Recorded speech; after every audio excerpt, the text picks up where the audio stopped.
Good morning. Look at the headlines today. We had no choice, says Kwasi. And Phil has been dumped from We Buy Any Car. Well, there we are. The only headlines that I was interested in today were those concerning Mr. Putin's speech yesterday, and there's not much there, except that Mr. Biden has retorted with a you look out, and we won't cede any inch. Any inch. It's a little bit like an anatomical squaring off, isn't it, between those two?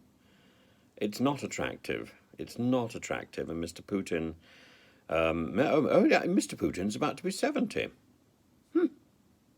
He wears quite well, doesn't he, for somebody who's about to be 70 and supposedly mortally ill? It's Putin's succession which is so worrying, because the hawks are lining up to sit in his chair. We're not going to get a liberal to succeed Mr. Putin.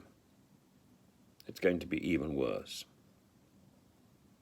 And yesterday's speech by Putin, I'd like to say on record, was utterly brilliant, utterly brilliant, loaded with misunderstanding and intentional, deliberate obfuscation, but utterly brilliant.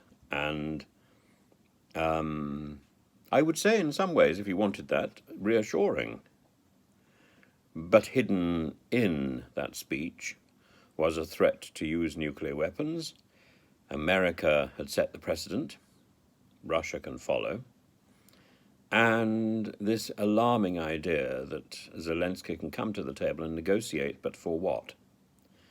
For territories that are his, that have been grabbed by Russia, and that have been grabbed by Russia without even fighting for some of those bits of land.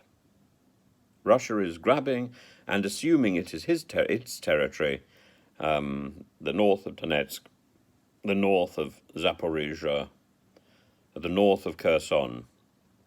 Luhansk does appear to be entirely occupied, but it's quite the chutzpah of this announcement is simply staggering.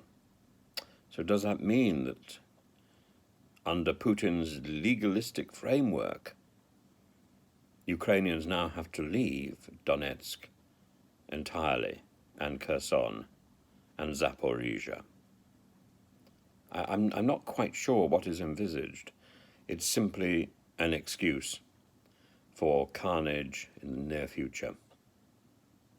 It's setting up something, and that's what's so terrifying.